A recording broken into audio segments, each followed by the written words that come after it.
Le Grand Matin Sud Radio, 7h-10h, Jean-François Aquili. À 8h15, j'ai le plaisir de vous accueillir. Bonjour Françoise Laborde. Bonjour.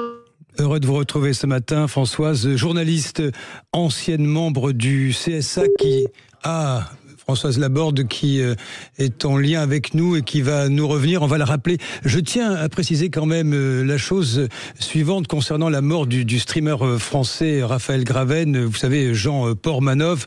Et elle n'est pas d'origine traumatique, il n'y a pas de lien avec l'intervention d'un tiers, a annoncé hier le procureur de la République de Nice, c'est dans un communiqué qui a rendu compte, vous savez, des résultats de l'autopsie. Jean Portmanov est donc décédé en direct sur la plateforme Kik après 12 jours de live ininterrompus, et le procureur ajoute: les causes probables du décès apparaissent donc d'origine médicale et ou toxicologique. Nous sommes avec vous, Françoise Laborde, avant d'évoquer le rôle de l'ARCOM. J'aimerais avoir votre sentiment, François, sur ce spectacle, ce programme live sur Kik. Qu'est-ce qu'il vous inspire, vous? C'est de l'horreur, j'imagine. Oh oui, c'est-à-dire que ça dépasse l'entendement, ça dépasse l'imagination. Moi, comme beaucoup de Français, j'ignorais complètement l'existence de ce type de plateforme, et je découvre non seulement qu'elles existent, mais qu'elles soient consacrées à enregistrer en direct, diffuser en direct les tortures et les humiliations infligées à ce pauvre homme. Et quand je vois qu'il y avait près de 500 000, c'est ça, hein, oui. Téléspectateurs. Oui. Voilà, spectateurs, et que parfois même des gens regardaient en famille. J'ai vu des témoignages où quelqu'un disait ah oui, quand c'était trop violent, on disait à nos enfants non, il faut pas regarder. Mais dans quel monde on regarde ce genre de choses, et dans quel monde on regarde ce genre de choses en famille? Enfin, moi, ça me glace d'effroi. Je sais pas comment vous dire. Quand j'ai appris ça, j'ai eu le sentiment de vivre dans un espèce, vous savez, ces films de fiction épouvantables. Vous avez la série Black Mirror sur Netflix. Oui. C'est exactement ça. Il y a un épisode qui raconte ça d'ailleurs, hein. Exactement cela. Et on se dit, oui, bon, c'est de la fiction, ça n'arriverait pas avec des gens normaux. Eh ben si, ça arrive. Et c'est ça qui est l'horreur absolue, et c'est ça qui en effet glace d'effroi.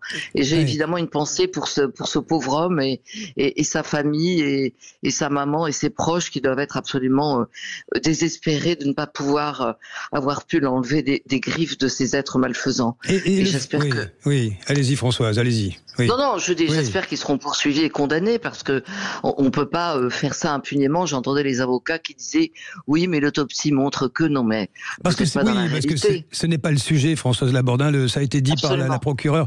Le fait que par le procureur, le fait que Damien Martinelli, que ce ne soit pas la mort ne soit pas due comment dirais-je au fait d'un tiers, ce n'est pas le sujet. Le sujet, c'est ce spectacle de sadisation, de harcèlement en live, vu, et vous avez bien fait de le rappeler, par des centaines de milliers de personnes. L'ARCOM est montré du doigt depuis la mort de ce streamer. Est-ce que, selon vous, l'autorité que vous connaissez, vous aviez connu la version précédente, celle du CSA, bien sûr, est-ce que vous pensez que l'autorité de régulation était en mesure de mettre un terme à cet épouvantable spectacle? Écoutez, évidemment, quand il y a quelque chose comme ça, et quand on est notamment, moi pour avoir travaillé au CSA qui ne s'occupait pas à l'époque, comme vous le soulignez, et des questions Internet et du numérique, ça dépendait de notre domaine, ça dépassait notre domaine de compétences, ce qui n'est plus le cas de l'ARCOM aujourd'hui. Mais j'ai envie de vous dire deux choses. D'abord, pour citer Vladimir Lénine, quand il y a une volonté, il y a un chemin. C'est-à-dire que si l'ARCOM avait vraiment voulu, et s'était vraiment préoccupé de ça, en se disant bon, évidemment, c'est pas sur les réseaux de chaînes, télévision, grand public, mais tout de même, il y a des gens qui regardent, et de près ou de loin, ça dépend de notre compétence, ils auraient pu faire le minimum. Le minimum, c'est quoi? C'est convoquer les gens qui sont responsables de ça. Alors, on m'explique que Kik, Kik, la plateforme, n'était pas officiellement installée ensemble. Mais le tournage avait lieu près de Nice, absolument, France, Côte d'Azur. Absolument. Ouais. Et puis, ils étaient identifiés depuis longtemps. Et puis, Mediapart avait fait un papier sur eux. eux. Et puis je crois même qu'ils avaient été reçus par qu'il y avait le début d'une enquête préliminaire. Donc il y avait tous les éléments pour savoir qui ils étaient, les faire venir et leur dire voilà, ça va pas être possible et attendez-vous à avoir des sanctions terribles parce que ça peut pas continuer comme ça. Ça existe. Moi, quand j'étais au CSA, on a eu des convocations, on a demandé à des gens de venir qui n'étaient pas dans notre domaine de compétences directes. Mais comme c'était quand même de près ou de loin notre secteur, ça existe. Et puis quand on a 2 doigts de courage politique, zut, pour pas dire plus, on se bouge, quoi. On fait quelque chose. Qu'est-ce que ça veut dire d'être une autorité administrative indépendante et d'être là à dire ah non, mais alors je suis pas sûre, mais je vais appeler la ministre. Alors on appelle la ministre, soi-disant, paraît-il, d'après les rumeurs et les contacts que j'ai pu avoir, responsable du numérique, qui dit oui, vous êtes mignon, mais j'ai autre chose à faire. C'est pas une priorité. On a un changement de gouvernement. Mais dans quel monde vit-on? Alors moi, je dis souvent qu'on a une classe politique qui est d'une médiocrité à pleurer, mais là ça dépasse l'entendement. Mais je veux dire, quand on est ministre et qu'on a le toupet de dire à propos d'une affaire pareille, ça n'est pas dans ma priorité, mais je comprends même pas qu'on démissionne pas immédiatement. On a au moins la décence de se remettre en cause intellectuellement et de remettre en cause son mandat. Clara Chapaz, enfin, je veux dire, si elle a été interrogée là-dessus, elle doit au moins faire le minimum. Alors c'est très beau après de dire oh là là, mon Dieu, on est désolé, on est consterné si on avait su.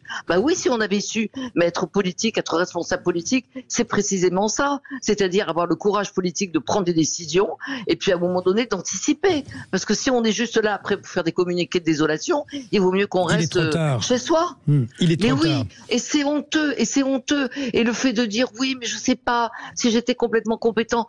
Enfin, Jean-François, vous êtes journaliste comme moi depuis quelque temps, pardon-moi plus longtemps que vous, mais on sait l'un et l'autre que quand la classe politique a envie de faire la peau de quelqu'un, il y a toujours le bon prétexte juridique qui suit. Vous êtes d'accord? Oui, et même si le droit n'est pas au rendez-vous, il y a le name and shame, le fait de mettre la chose sur la place publique.